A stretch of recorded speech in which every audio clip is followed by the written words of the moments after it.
Hi, fellow tea lovers. Settle in. The word is about. There's something evolving. I'm Nell. And I'm Rose. Whatever may come, the world keeps revolving. We've got a story. They say the next big thing is here, that the revolution's near.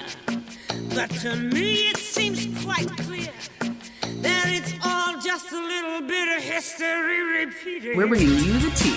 Across era. Yes, I've seen it before.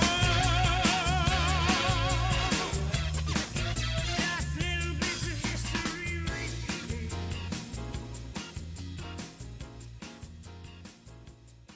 Hey, y'all. Hey, how's it going? Good. I am so confused because we normally record on Mondays. It's not Monday. It's Friday.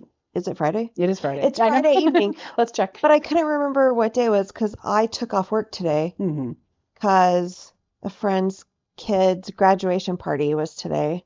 You and everybody else. It was relatively Oh quiet. my gosh. I'm glad I already had stuff marked that I was going to do. My poor friend. So all the public schools have their graduation at the state fairgrounds. Mm-hmm. There's multiple entrances and exits there. That's where I had to walk when I graduated from UNM, and it was I ended up not wearing the shoes that I borrowed specifically to wear with my graduation dress and going around in my toe shoes because I knew how lost I was going to get and that I was going to have to Was run. the pit under construction? It must have been, but yeah, we were tingly. So they only let them in and out one gate, and it's one gate on Lomas. And they say that's to control the flow of traffic. So the luncheon was supposed to start at 12. I got there at 11:30 because I was supposed to set up the table. And the plan was for me to pick up the pictures and whatnot for the table yesterday. But she's also got another kid who had his like end of school band performance, and she's like, "Oh, it's too late." I didn't think it was that late. It was like 8 o'clock. Come on, girl. But I know she's been so busy and stressed. Yeah.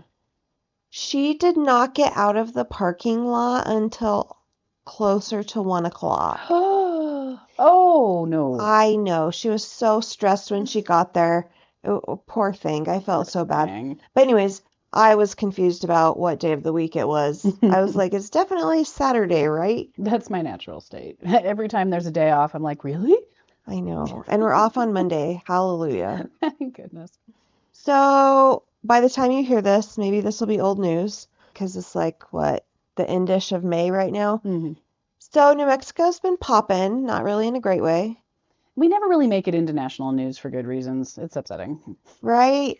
New Mexico's awesome. Yeah, on Wednesday, this little town of Mountain Air, it's like, I don't know how many miles, but to drive there, it's an hour-ish. Mm-hmm. And it's what, southeast of Albuquerque? Yeah.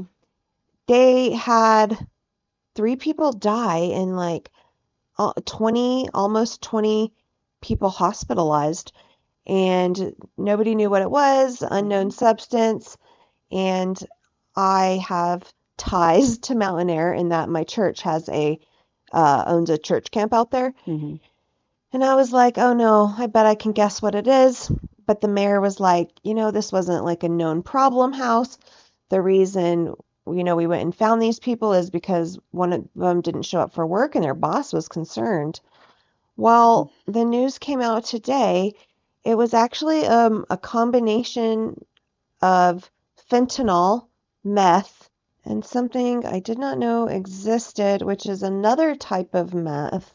Another type of fentanyl, which is apparently like more illicit, which again, I don't know what that means, but it is called parafluorofentanyl.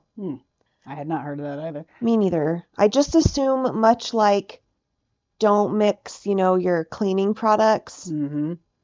Don't mix your drugs. Right. I mean, in rural New Mexico, it's not at all unheard of to have labs. And it's Pop up. probably normal in most rural places. Yeah. I mean, even unrural. Right. That's not what I was like. Yeah. No. I mean, it's endemic everywhere, and but like particularly where there isn't a lot of industry, or there was and it left. Yeah. And then we just saw this news. The like Japanese punk band P. Z.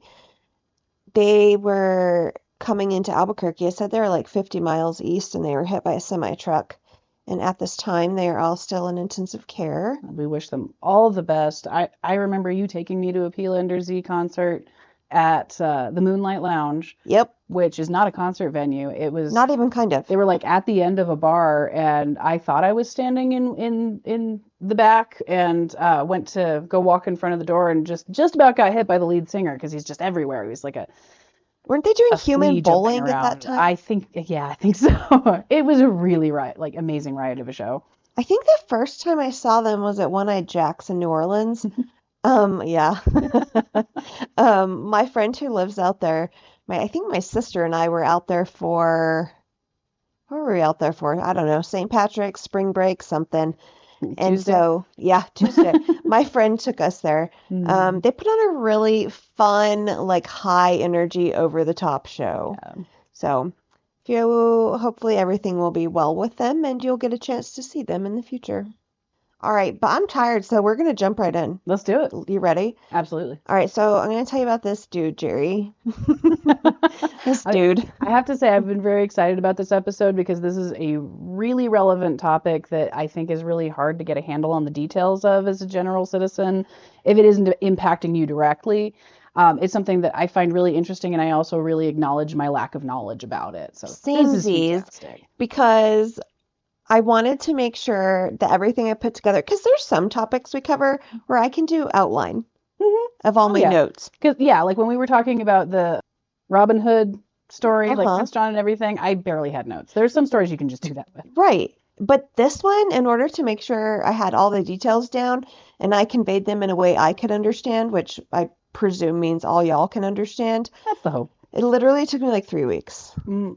Well, fan-freaking-tastic, dude. All right, so this dude, Jerry's his last name. His name is Elbridge Thomas Gerry, and he was born July 17th, 1744, in Marblehead, Massachusetts. And as luck would have it, he was born, a white dude, into a fairly wealthy merchant family. His dad, Thomas, operated ships out of Marblehead, and his mom, Elizabeth, was the daughter of some successful Boston merchants. Being rich and white and a man can't save a person from everything. And of his 10 siblings, Jerry was one of 6, I think it was, who made it to adulthood.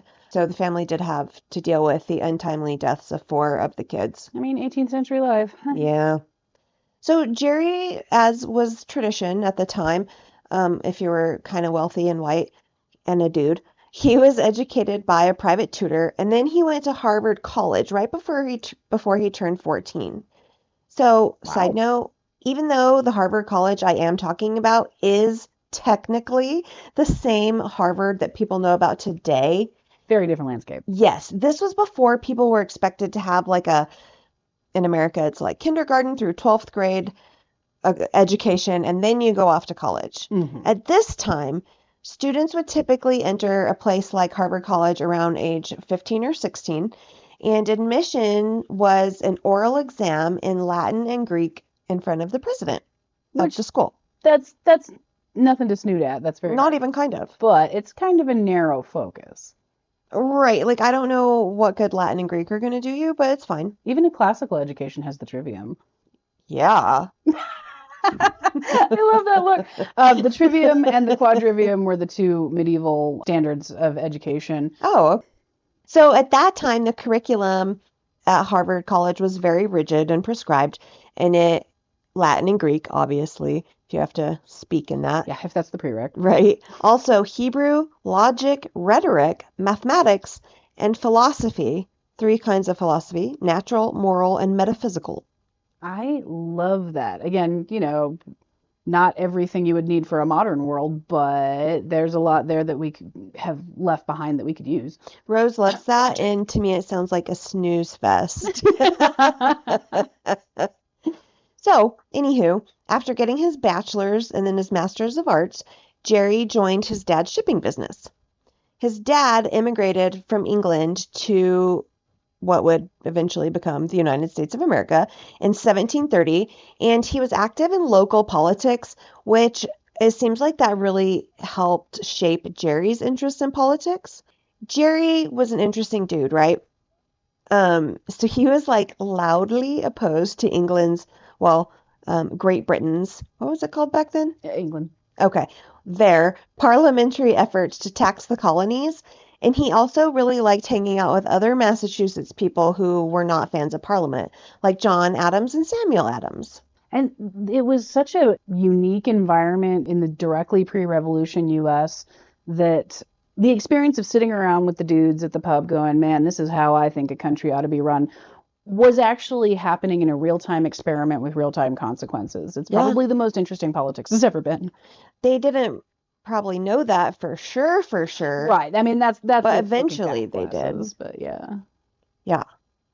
So they were big fans of letting the colonies self-govern, to which I'm like, that obviously makes total sense. And before the American Revolution, which I totally thought we like blew the British out of the water. Oh, no, Wrong. by inches. By inches. I know. So some of the colonies were sort of technically self-governing. So the 13 colonies at that time fell into three types of governing when it came to like the rules imposed upon them by England. So there were self-governing or charter colonies like Connecticut and Rhode Island, and they were granted charters directly by the king, which allowed is it colonists? Yeah. Colonists to elect their own governors and legislators without royal influence. Virginia and Massachusetts were initially established as self-governing colonies, but, quote, these colonies soon found out that their independence was on a short leash.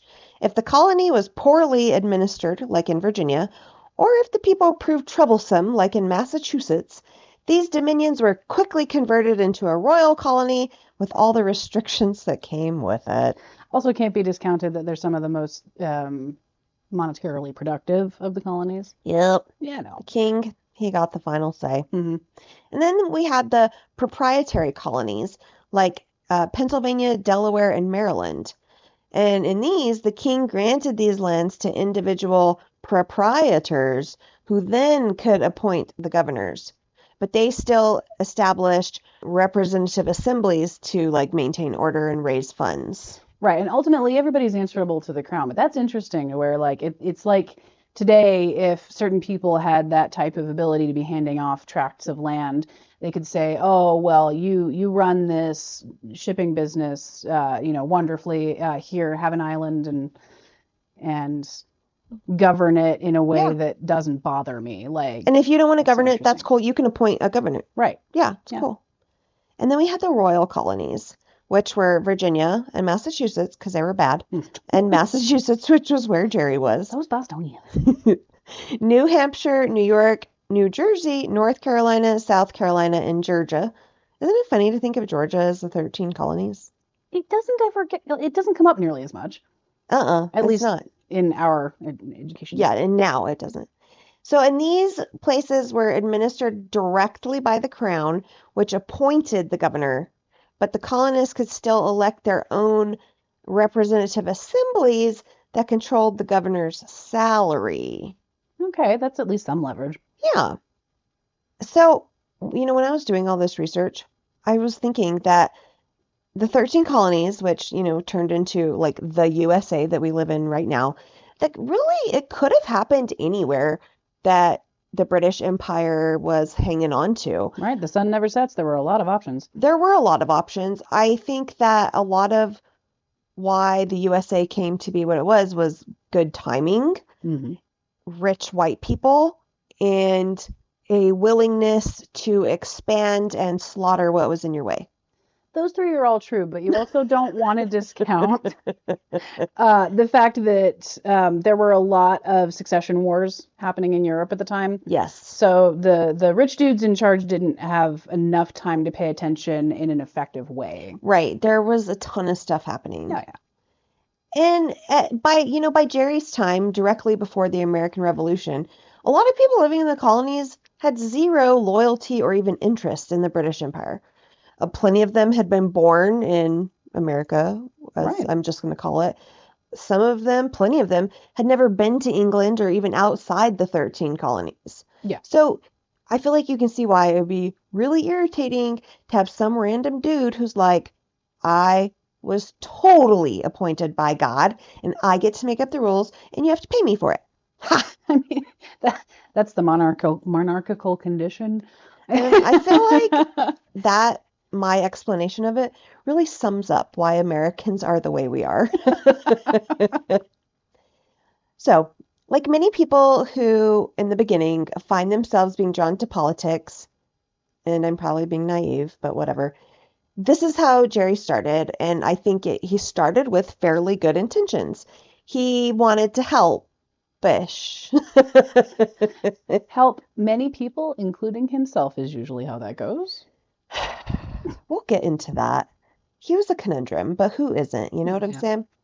So, in 1772, Gerry was elected to the Great and General Court of the Province of Massachusetts Bay. So that was like the state legislation of the time.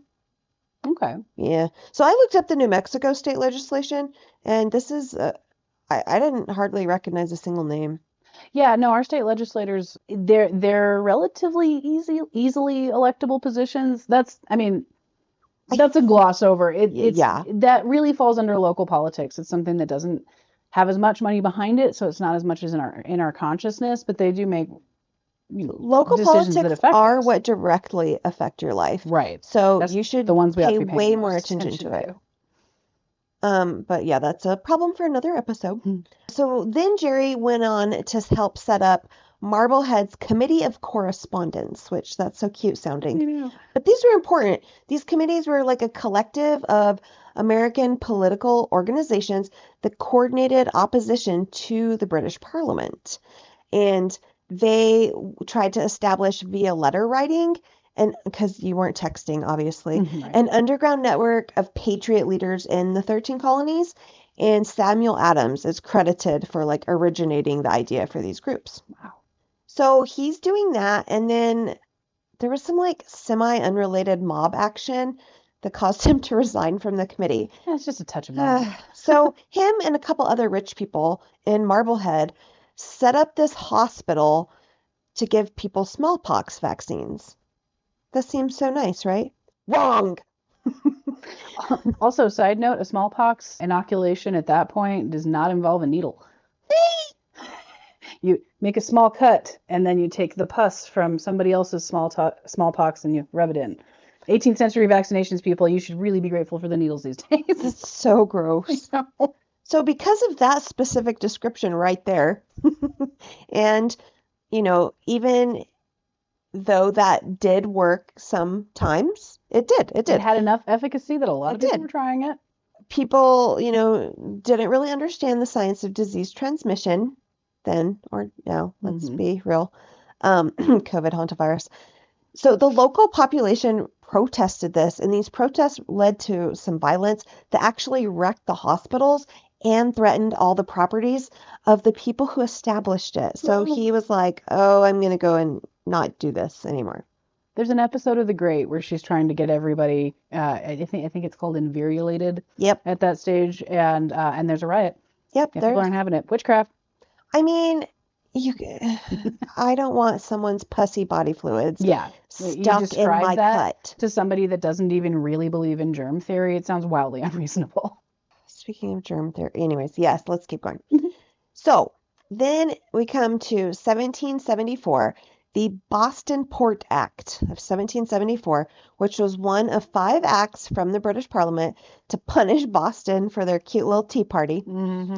That act closed the city's port, which led Marblehead to become an alternate port for supplies. And since he was already a leading shipping merchant, Gerry quickly, but he also quickly became responsible for ensuring storage and delivery of supplies from Marblehead to Boston. And then later that year, he was actually elected as a representative to the First Continental Congress, but he declined. His dad had been sick and just died, and he was still grieving that. Yeah. So during this time, during this whole thing, things are ramping up into what we now know and call the American Revolution. I feel like this is so much more at the forefront of my mind because Outlander just finished, so I've been watching all of the I have not watched the new season. It's worth it. I know. I just have to be in the mood to Yeah. cry. Oh, yeah. I know. I haven't watched the new season of Boys. I haven't watched the last season of Emily in Paris, and that's just a fun show. Oh, I finished Rome. I recommend Rome. Okay. You know okay. exactly how the story ends, and Cleopatra's in it. Oh, fun. Okay. So then Jerry gets elected to the Provincial Assembly, which was the Massachusetts Provincial Congress. He was assigned to the Committee of Safety. And on that committee, he was in charge of keeping the province's limited supply of weapons and gunpowder away from the British. And at this point, a committee of safety is not like your neighborhood watch. They're No. they're the sheriffs that are riding around. They're the volunteer militia that stands in for police. Yeah, basically. And so in doing this, his actions, he was partly responsible for the storage of the weapons and the ammunition in Concord.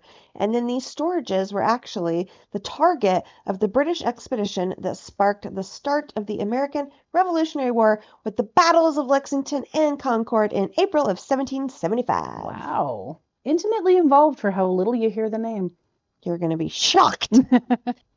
So, as the American Revolution starts progressing, Jerry's like, whoa. So I know I just said he wasn't texting, but he's like texting and sliding into the DMs of his contacts in France and Spain. And he's like, hey, got any guns? What about bullets? We could really use some. Like, LOL, yeah, we're still fighting the British Empire. How's the I wife? know, right? I know y'all hate them too. That's why I'm calling. And his friends across the Atlantic are like, bro, we hate the Empire too. We totally have guns and we totally have bullets. You want some other stuff? Like clothes, blankets? Oh, what if we have a bake sale? We can send y'all some money. And Jerry's like, oh, Congress, Spain sent us some money. Right? Francis sitting there like, oh my God, yes, please distract the English. Exactly. So, like Rose was saying, during this revolution, Jerry is making a ton of money and money moves behind the scenes.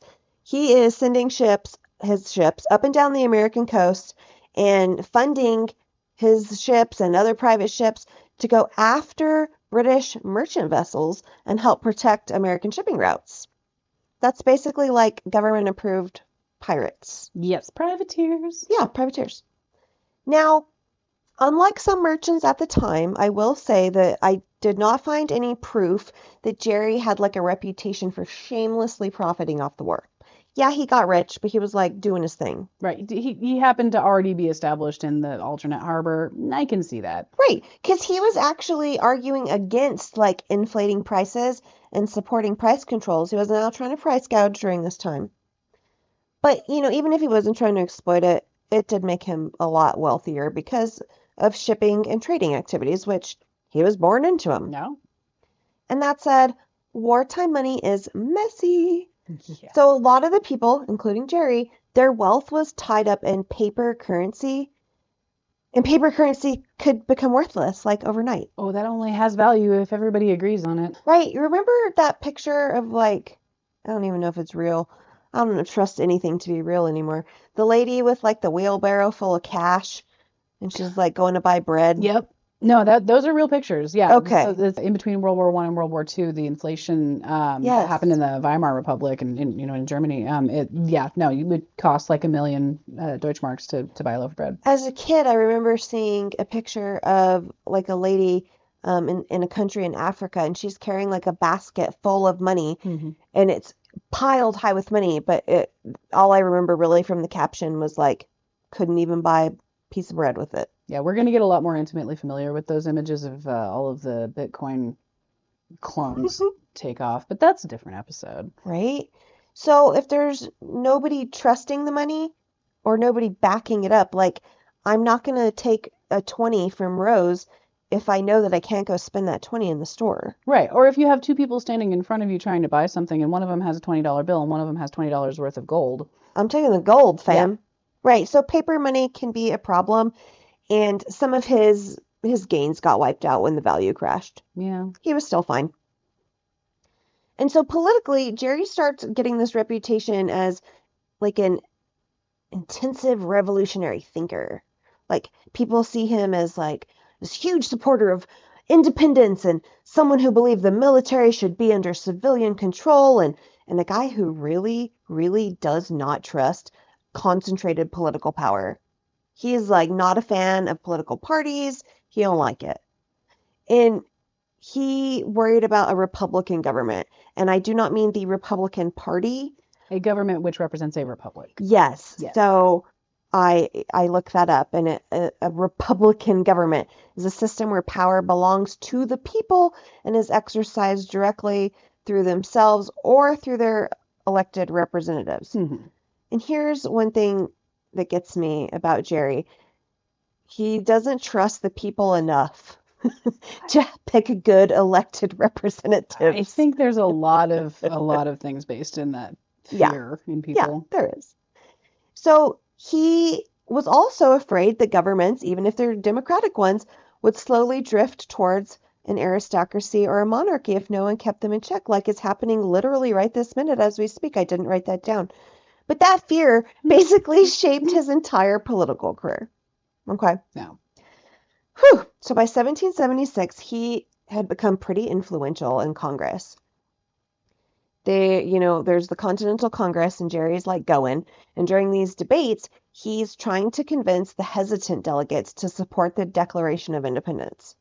And John Adams says something kind of like, if every man here was a Gerry, America's liberties would be safe against the gates of earth and hell. But Gerry also was pretty stubborn. In 1780, he was like, peace to the Continental Congress, because he was like, those Federalists are trying way too hard to centralize too much power in the national government. Mm-hmm. And Massachusetts was like, oh, that's fine. Come back. Come and be a position here. Yeah, we'll totally take you. And he was like, I don't want them. He turned down a state senate seat and a judgeship. And at one point he was like, political appointments from Governor John Hancock are the same kind of favoritism that the royal governors got under the British rule. I kind of love this guy so Gerry far. was not a woman who kept her mouth shut, let's just say. So 1783, they're like, okay, come on, Gerry, and we'll support, some of your reforms.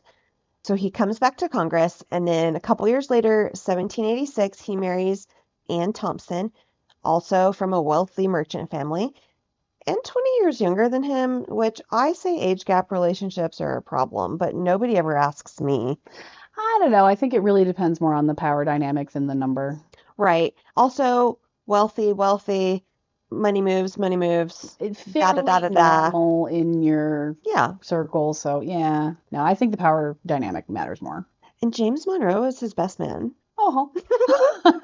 So him and Anne actually had 10 kids together, which apparently took a great toll on Anne's health because, You think? hello, She's pregnant for 10 years. I know.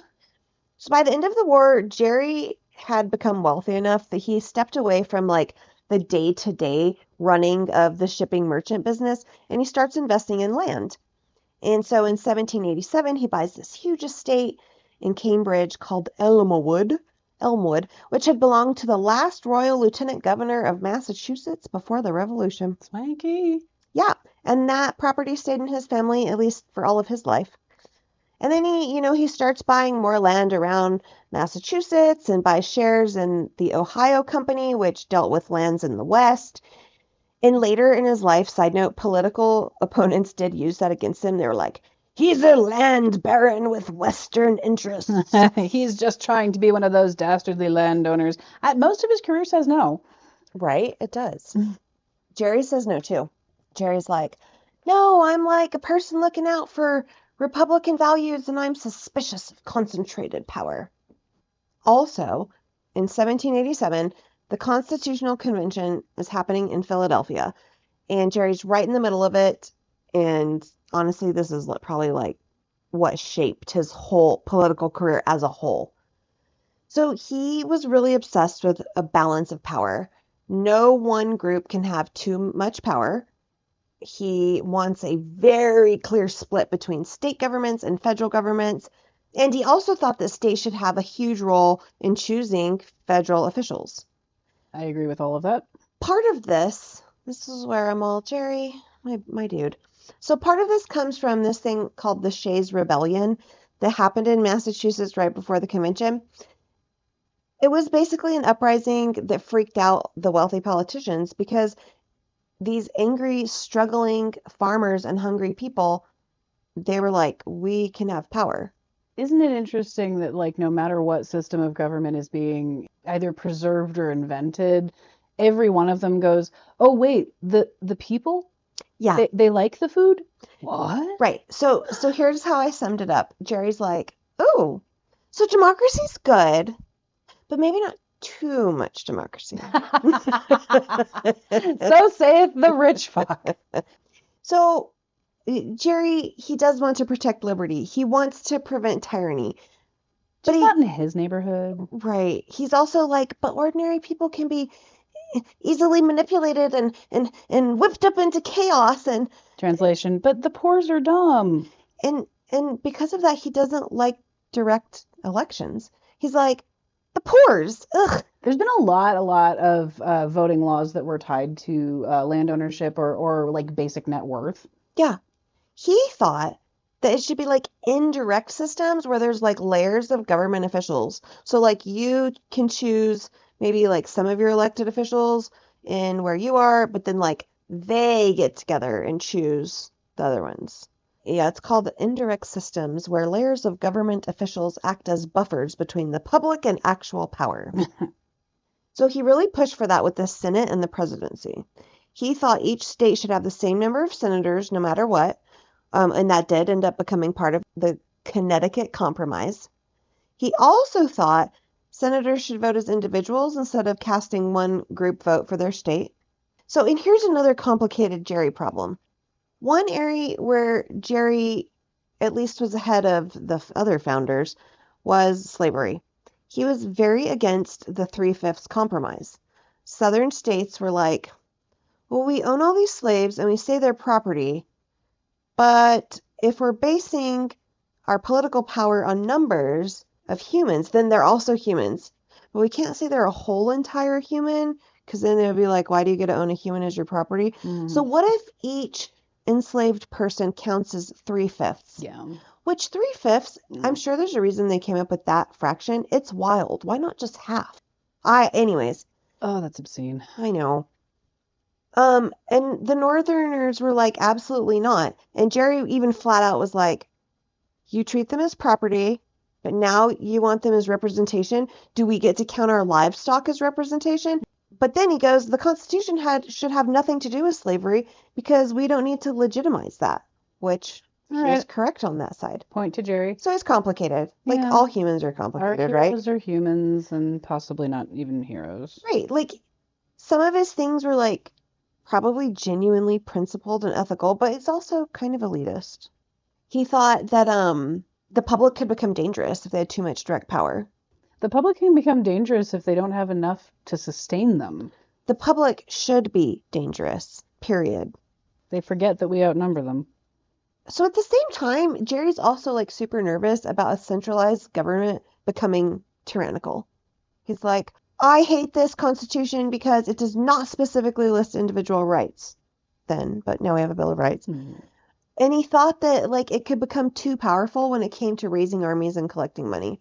So by the end of the convention, Gerry was one of 3 delegates who refused to sign the Constitution. Oh, wow. Homeboy's name could have been on it. But he thought the convention had gone beyond its authority and created a system that wasn't going to adequately protect personal liberties or preserve enough power for the states. So it's like he trusts the regular people if they're vulnerable against the powerful elites. But if the regular people get too much influence, he's like, we need to stop them. No, we can't change the rules. I know it's uneven, but I might be the winner one of these days. Exactly. I would like this to remain uneven. Exactly. So, as the convention wraps up, Gerry is still not totally sold on the Constitution, and everyone else is out trying to get the states to ratify it, and Gerry basically writes this like super long letter, handwrites, probably in writing you can't even read. And if you've ever had to write with like a dip ink and quill pen, it's really hard. Oh, if you've ever had to write with one of those with a metal tip and found it hard, imagine an actual quill, because I suck at it and I hate it. Yeah, yeah. So he writes this super long letter and he's like, I could live with this if we fix a few things. But people are really hating him for it. Like, the pro-Constitution crowd is like, absolutely not. Because they're like, we just want to get this done. We want independence. Right. And the Federalists are like slandering him in the newspapers, and they're like, he's just stirring up a rebellion, and we just got over the Shays Rebellion. And this one dude, politician, Henry Jackson, was like, Gerry has damaged the country so badly he'll never make up for it. So things get so bad, Gerry doesn't even get to be a delegate at Massachusetts' ratifying convention. Aw. Eventually they let him attend. But the Federalists are running the meeting, and he's like not allowed to participate. And at one point he gets in a shouting match with the convention chairman and stomps out. And of course, Massachusetts does end up approving the Constitution. It was a close vote, but they approved it. That's also one I didn't expect us to get by inches. I know, right? And this whole thing, it did damage some of his friendships with other people he had in politics. Politics often does. It does.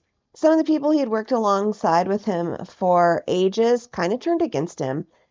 And the Anti-Federalists later nominated him for governor, but he lost badly to John Hancock, who was super popular. Yeah. Once the Constitution got ratified, though, Gerry was like, okay, I guess I'm on board. What are you going to do at that point? Right. So other states start pushing for some amendments, a Bill of Rights specifically, and Gerry's like, that Bill of Rights that they're talking about out there, like I read it on Facebook today. That kind of says a lot, like what I thought. So I could get behind this. So he kind of backs up and gets elected to the very first House of Representatives. Nice. Right. So he gets to Congress, and he immediately is like, amendments for individual freedoms, because he thought some of the proposed protections didn't go far enough. He helped push for freedom of assembly in the First Amendment. So anytime you feel like going and assembling, whether it's religiously or protestingly or, I don't know, at a football game, just kidding, that's capitalism. Basically, the government can't play your middle school principal saying you can't have more than 3 people in a group because that's a gang. Yeah. He also was really big with the Fourth Amendment protection against unreasonable searches and seizures. He is still really suspicious of too much concentrated power. He was like, I don't know, a standing army, that could be like a permanent body part that's useful sometimes, but dangerous if abused. Which I'm like, my dude, that's what someone says after you like get drunk and fight about politics with your friends. Right. What do you mean a useful body part that gets dangerous if abused? What is that? If I taped a sword to my hand, it'd be great in a battle, but Nancy wouldn't let me sleep in the bed anymore. Exactly. Exactly. But he wasn't totally anti-government. Like, he was a big fan of a lot of Alexander Hamilton's economic plans, including a national bank and federal control over state debts, because he thought the country needed stronger financial stability. Which is so a point. You don't have to move. And we were new, so we did. Politically, Gerry was really hard to pin down. I mean, I think that's normal, mostly. Right now, at this exact moment in time, we're seeing hard to pin down come a little bit back, like Marjorie Taylor Greene. Trumpety Trump, Trump, Trump, and now she's all, heck no, I'm out of here. But I don't think that means she's like she's not out making daisy chains with me in left field. She's like, no, the Republican Party or whatever I believe in, we're going this way. Mm-hmm. So, I think political adaptability, it's a really undervalued resource that we're just not accessing right now. And that's why I think when we look back at complex political issues, it is so hard to retain because we live in the black and white, and that was built of shades. Yeah, it is. So by 1792, he was tired of politics again. So he goes home, he takes care of his sick wife, but he does stay politically connected, and he's even still really good friends with John Adams and Thomas Jefferson, even though those two were political rivals. Mm-hmm. He's like that friend you have in the middle where you're all, don't be friends with John, and John's like, don't be friends with Thomas. I'm like, look, I like both of them, okay? Right? So he actually had said at one point that he hoped having rivals in the executive branch would keep things balanced and less extreme. Yeah. Which is why I always think, since we're in a two-party state, One of you wins president, the loser gets the vice presidency. Isn't that how it used to be? I think so, but in order to make that work, the vice president has to have some really Would have- clear powers. Yeah, would need actual power. Besides the tie-breaking vote. Anyways. But that didn't happen now, and it didn't happen then either. The Federalists and the other party, which were the Democratic Republicans, it just kept getting worse and worse between them. Sounds familiar. By the late 1790s, things between the U.S. and France are starting to get annoying, right? The U.S. is like, oh, we just signed this Jay Treaty with Britain, and France is basically like, you're siding with the British now? We only decided that we were on your side because we hate those dudes. We just helped you get away from them. So then the French start seizing American ships. And President John Adams, he's like, oh, okay. So he sends a diplomatic team to France and he's like, go talk to them. Like, let's see if we can be friends. A lot of President Adams' cabinet did not want Gerry involved because they're like, he's not Federalist enough. But Adams trusted him and personally picked him. So Adams like calls Gerry up and he's like, you're one of the most important men in America. I think he probably thought, I'm the other one. But that's a nice thing to say, right? Right? Good way to start a conversation. So 1779, Gerry and John Marshall and Charles Cotesworth Pickney head to France. They meet with the French foreign minister, this guy named Talleyrand, and then things like, they get weird real quick. So instead of negotiations, these unofficial French agents, they're like, what's up, Americans? Before we even talk, like, give us some money. What? Unfortunate, but pretty typical. Right. So later on in official documents, these three agents get labeled X, Y, and Z. So this whole thing becomes known as the XYZ affair. I love that. So the American commissioners are like, absolutely not. We refuse. And Marshall and Pickney are all like, we do not want anything to do with this. We're not even going to talk to them. And Gerry's like, well, guys, we need to at least talk to them. Like, we don't want to pay them, of course, but we need to try to talk to them. So Talleyrand's like, oh, clearly Gerry's the most flexible. So he like totally freezes out the other two and he's only talking to Gerry. So he's freezing out the other two and only talking to Jeremy. And Marshall and Pickney are like, fine. And they get mad and they leave. Jeremy twice. Just leave it in at this point. It's fine. So Marshall and Pickney are like, fine. We're leaving. And Gerry goes, well, I kind of want to go with you. But Talleyrand said that if I left, France was going to declare war on the U.S. Oh, jeez. That's a party you can't get out of. So Gerry stays behind and he's like, I don't want everything to explode. But back home, like Marshall and Pickney get there and they're like, they tried to make us pay them bribes and they'll only talk to Gerry and Gerry stayed. What do you think of that? The audacity. The audacity. So American people are like, what the heck, Gerry? And this anti-French feeling, it's everywhere. And suddenly everyone's like, war, war, war. Guys, first of all, mind your business. Calm down. We don't need war. You just got a country.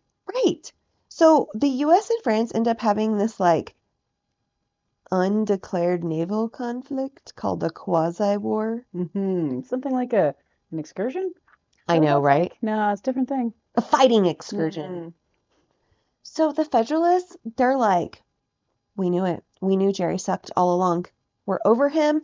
He's been siding with the French. He's sabotaging our negotiations. And then there's this guy, the Secretary of State. His name's Timothy Pickering. And he's like, clearly Gerry is a French sympathizer. Obviously, we should have known. And then the president and Thomas Jefferson are like, no, Gerry's trying, guys. He's like really trying to defend the war. But people are doing whatever the olden days equivalent is of like blasting him on Facebook. And all your friends read about it and then they get in the comments and then people are fighting in the comments. Ugh. So the backlash is so brutal. The protesters burned a Gerry effigy outside his house. Oh my God.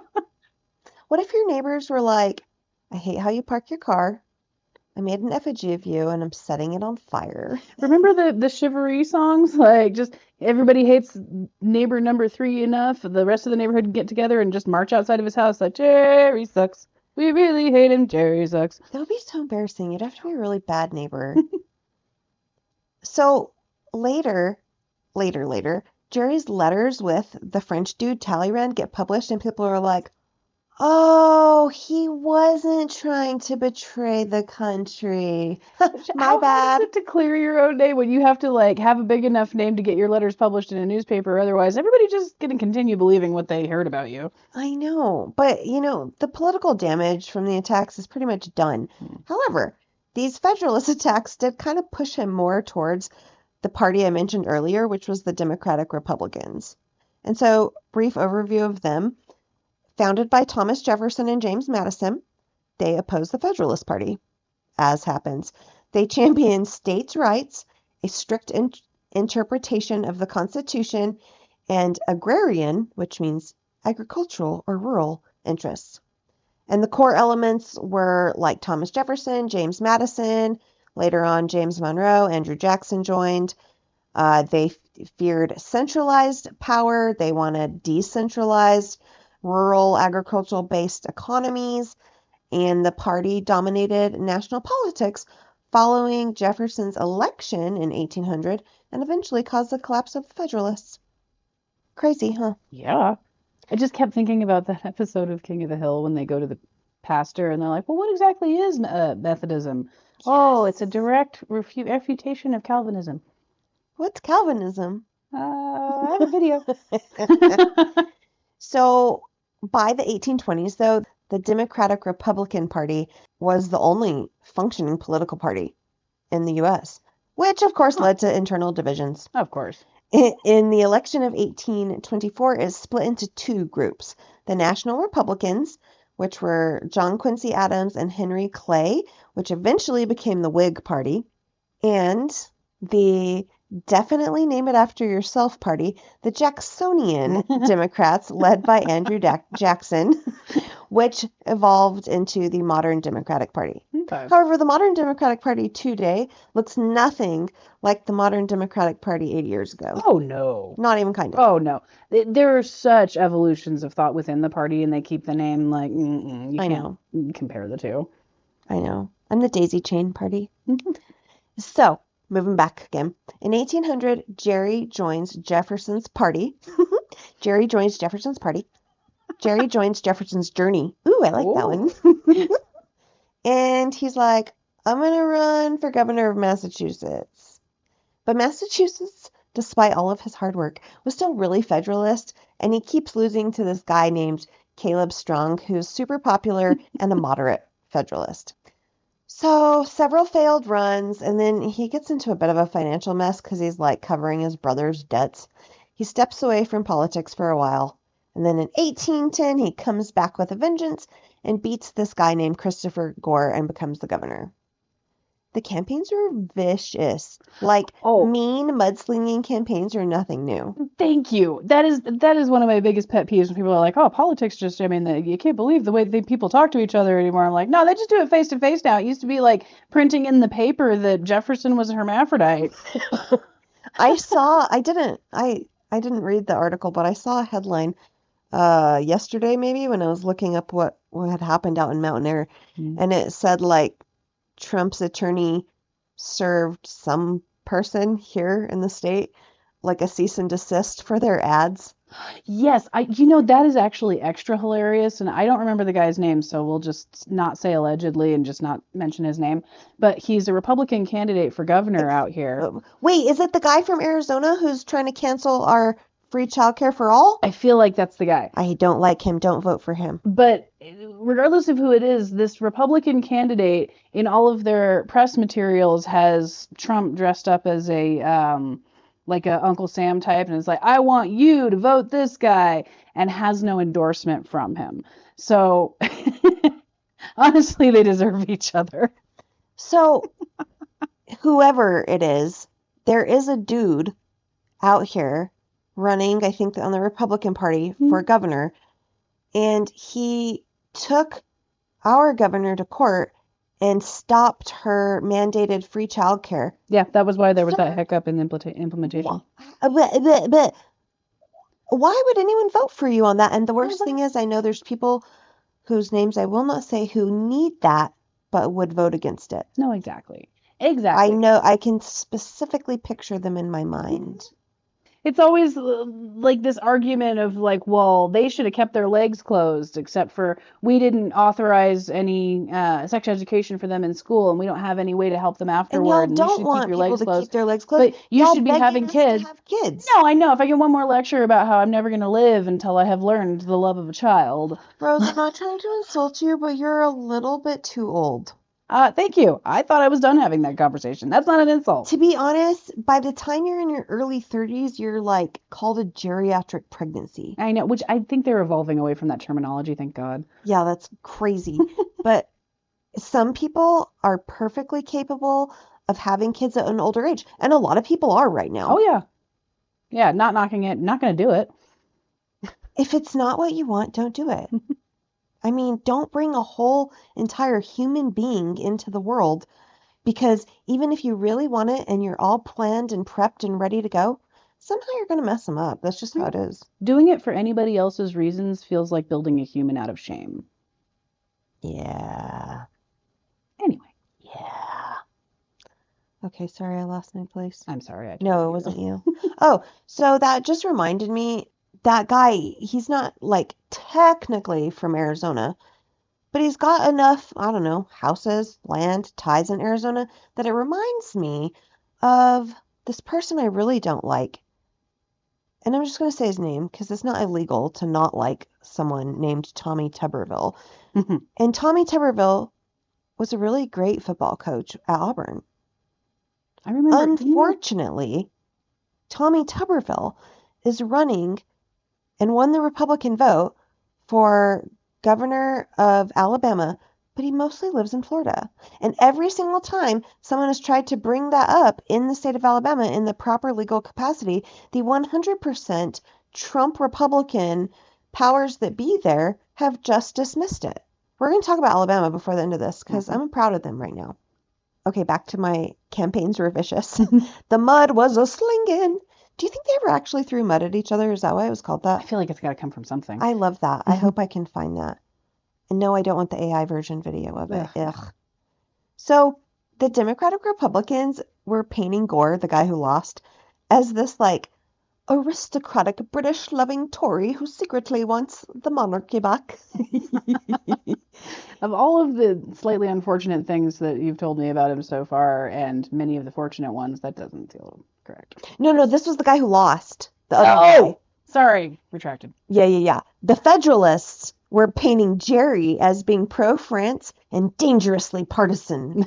So his first go around as governor is like not too chaotic because the Federalists still controlled a big old chunk of the state government, so they had to like figure out how to get along. But in his second term, his party got more power and things definitely got more partisan, as they do. So he starts like replacing the Federalists in government with Democratic Republicans, which, fair, right?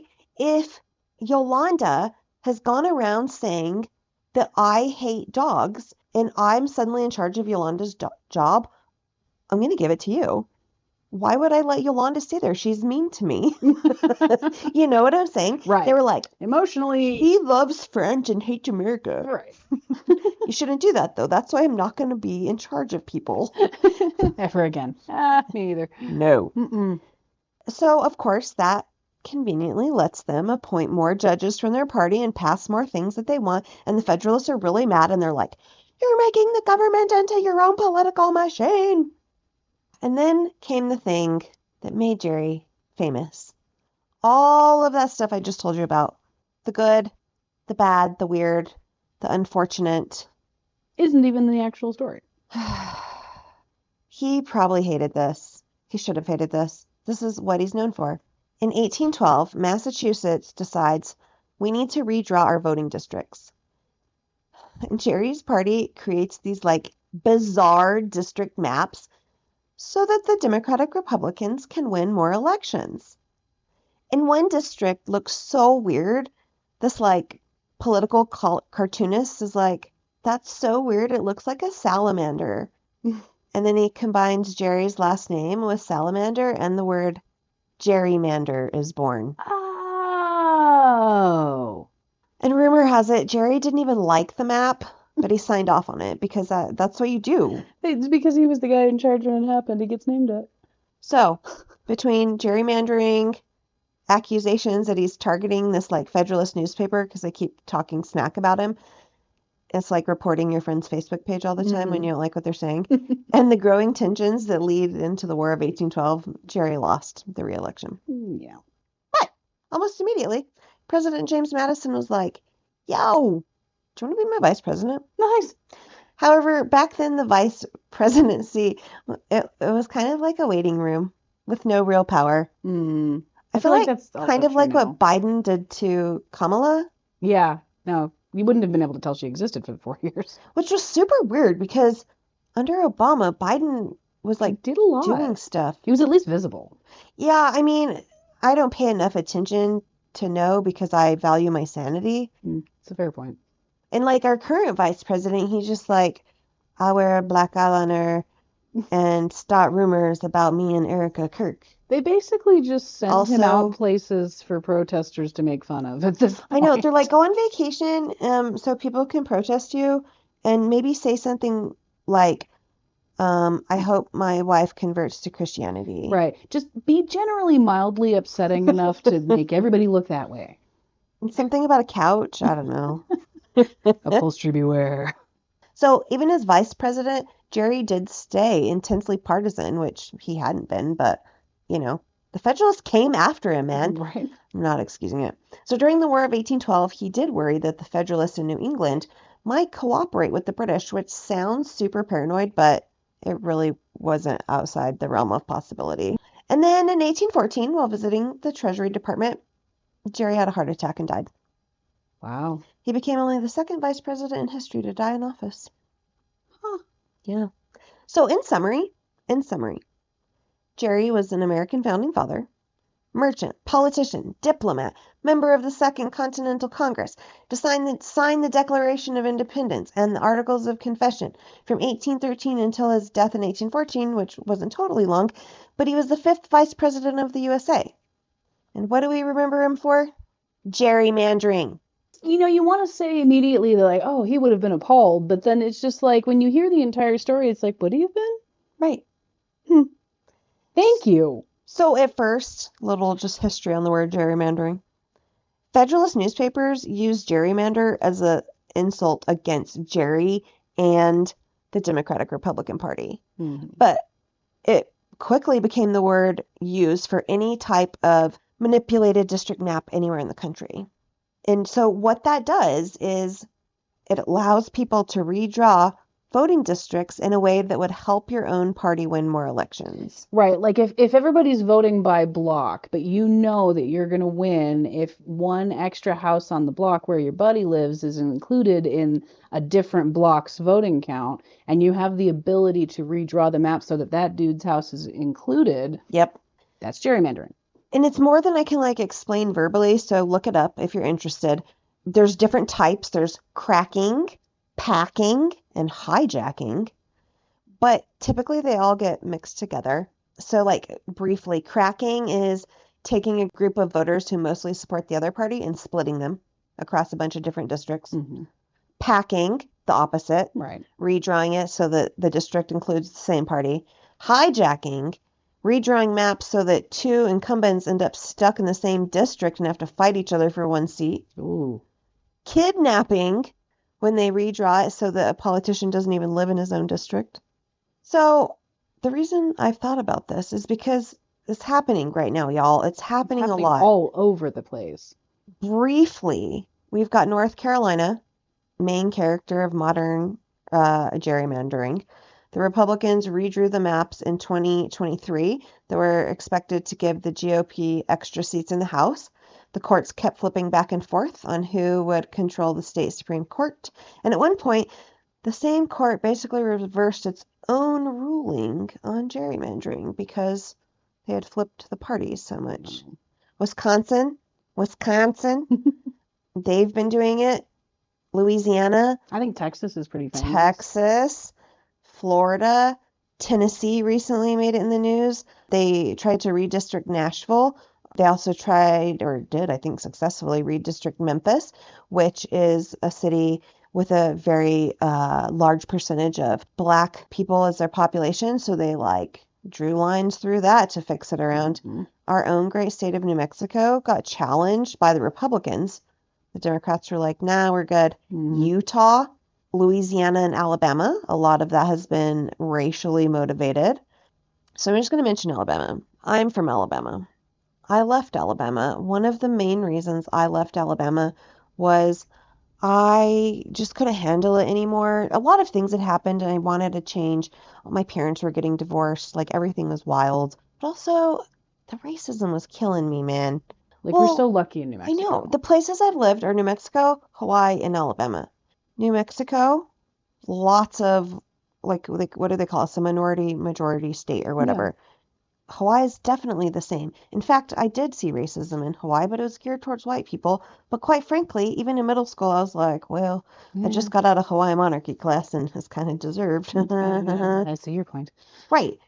But in Alabama, so I go to Auburn and it's literally like 2% non-white population, right? Mhm. And it's like the athletes and a few other people.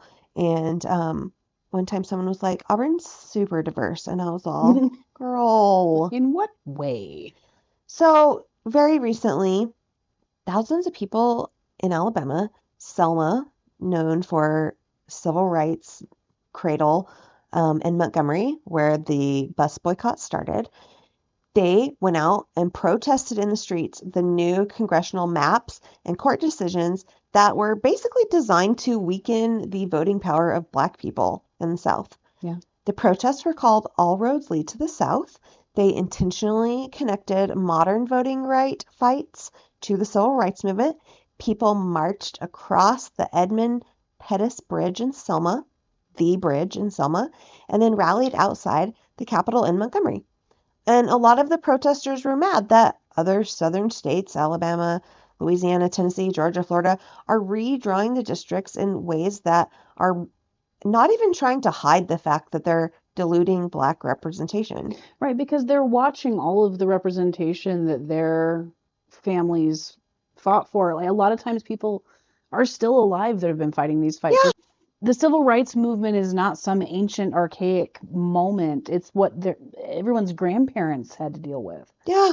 And then they're having to do it all over again. Like, how disheartening is it that you're doing the work that your grandparents did instead of moving forward beyond that? Right. Like, I mean, we'll be out there doing the same when they try to take away women's votes. We'll be out there doing the same. Tommy Tuberville is throwing around the idea of a vote per household cast by the man. Mm-hmm. I was trying to picture my man dog casting the vote. Do you think that counts? I have 3 man dogs. Right, just sign one up. Cam Newton. Yes, I did name one of my dogs after my favorite Auburn football player, Cam Newton. It was very early in his career, can I just say? Cam, I still love you. No shame.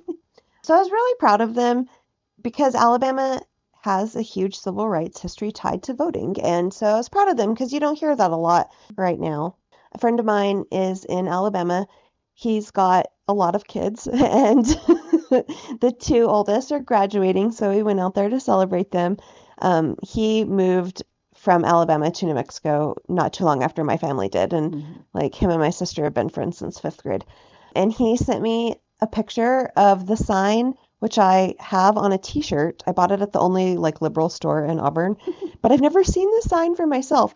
So there's a legitimate sign in the state of Alabama on the side of the road, and it says, "Go to church or the devil will get you." And yeah, it has a devil, like it kind of looks like he's farming, like he has like a farming scythe. I don't know. It's faded now. I'll post the picture he sent me on our website. Oh, that's unsettling. It's super unsettling. So in closing, I'm going to do a pop quiz question like I did on my last episode. Into it. When you were in school, did you learn that gerrymandering was illegal? No. You didn't. See, I thought I did. But it is not illegal under federal law. Mm-hmm. And yes, this is another extremely salty pop quiz answer. In 2019, the most definitely politically stacked U.S. Supreme Court, which is not supposed to be political at all, ruled that federal courts have no authority to decide whether partisan gerrymandering goes too far. Girl, shut the front door of the Supreme Court. Anyways, I hope you guys learned all about my dude Jerry and what he's mandering. I appreciate this so much. I don't know early American history as much as I would like to, and this is context we desperately need right now. And we're talking about cyclical history. This is why we do it. And I feel like I'm in the mood to... Nope, not yet. Soon I will be in the mood to watch the rest of Outlander. May's just so busy. May's like, insane. I got friends with kids who have birthdays, and I always go to their birthdays. I got the end of friends with kids who do baseball games and end of year plays. And I mean, I have my own child, but she's a fully grown adult, and she doesn't have things I can attend, really. Can I just say I adore that you're Auntie Mel to Yeah. so many people. Like, Depending on that who it is, I call amazing. myself either Auntie or Tia, because the Southern way is Miss, and I'm like, please stop calling me Miss Nell. That makes me feel crazy. That makes me feel wildly old, which I kind of am. But yeah, I always try to go to every kid's, like, at least one activity or invite them over to go swimming. My dad wants to come down and redo my shower, and I'm like, actually, May is not the month, sir. And I haven't We even turned hang on my out in air July. conditioner yet. Maybe August. Okay, please go like and listen. You are listening, I hope. Please go like and subscribe and tell your friends about Jerry and what he's mandering. Thank you so much for listening. Bye!